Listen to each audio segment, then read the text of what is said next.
Assalamualaikum, kita sambung soalan 5C Trial Johor 2020 Biology SPM. Okey, kita tengok soalan ni. Diagram 6.2 shows a menstrual cycle of a woman.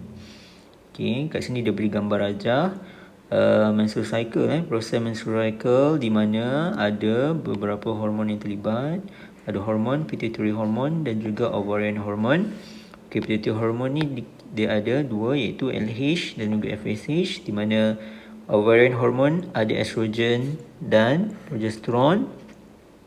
Dan dekat sini juga dia bagi perubahan dari segi size follicle dan juga perubahan dari segi ketebalan endometrium. Okey, soalan. Explain how the level of hormone secreted during menstrual cycle control the changes in the ovary and uterus. Okey, kita tengok bedah soalan. Explain how level of hormone how level of hormone during menstrual cycle control dua benda yang dia control kat situ. Dia control, yang pertama ialah changes in ovary, yang kedua changes in uterus. Maka awak boleh bahagikan awak punya soalan tu kepada dua bahagian. Satu, bagaimana changes in ovary, dan lagi satu ialah bagaimana changes in endometrium. Secara ringkasnya, soalan ni hanya nak fungsi bagi setiap hormon. Kalau awak ingat fungsi bagi setiap hormon, awak boleh jawab soalan ni dengan mudah. Okey, jadi kita lihat satu persatu. Okey, hormon.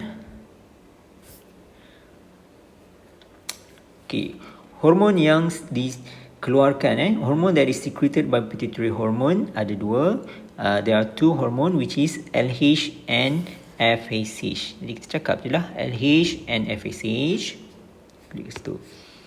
LH and FSH is secreted by pituitary gland. Okay, pituitary gland.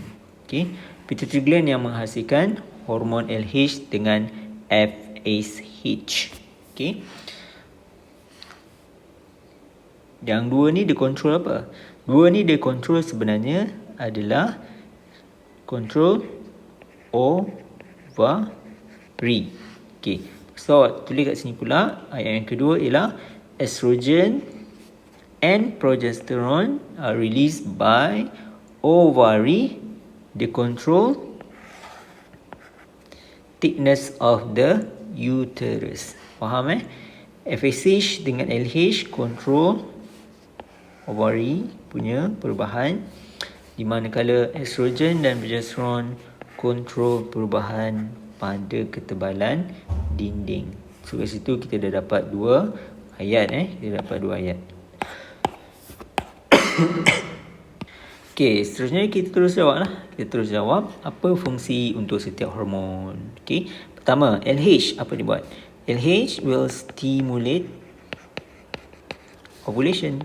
Kita dah belajar persoalan sebelum ni kan, ovulation, di mana Graafian follicle buat apa? Release secondary oocyte. Graafian follicle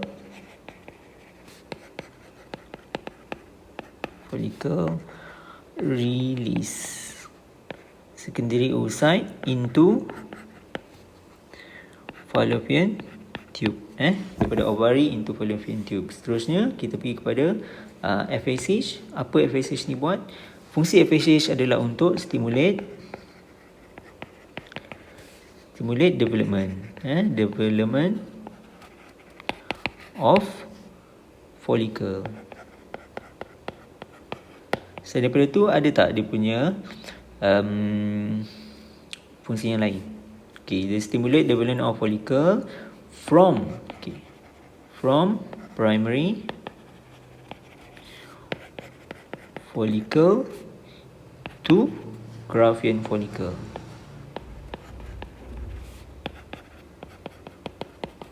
Okay, itu fungsi FSH. Okay, di mana dekat sini kita dapat lihat, Kita tengok gambar ajar ni FSH apa dia buat? Dia akan stimulate follicle. Ni adalah sel follicle. Follicle ni akan distimulate by FSH. Maka dia akan menjadi daripada primary follicle yang kecil ni, dia berkembang akhirnya menjadi graphene follicle yang besar ni.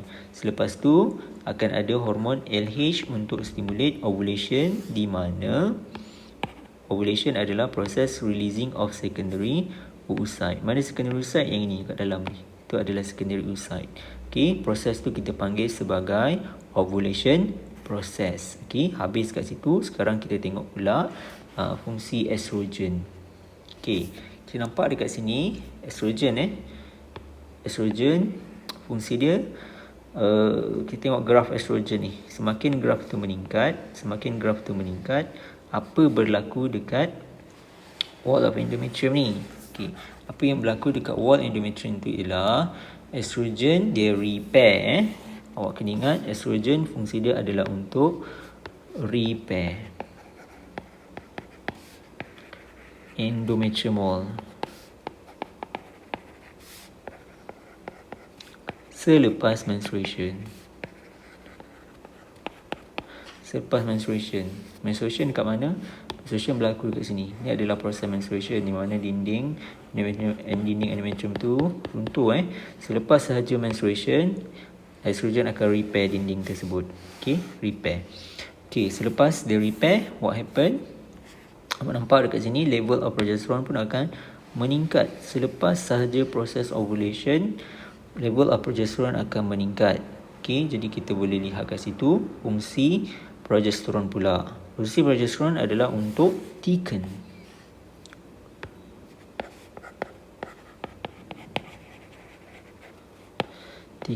endometrium wall. Thicken the endometrium wall untuk apa? Untuk prepare for implantation. Okey, boleh faham? Progesterone ni terhasil daripada mana? Progesterone terhasil daripada ni, graphene follicle ni. Ni graphene follicle ni, ada yang besar ni graphene follicle. Selepas sahaja dia release secondary oocyte, graphene follicle tu akan membentuk corpus luteum. Inilah corpus luteum. Okey, corpus luteum. Okey, faham Kalau ada soalan boleh tanya dekat ruangan komen.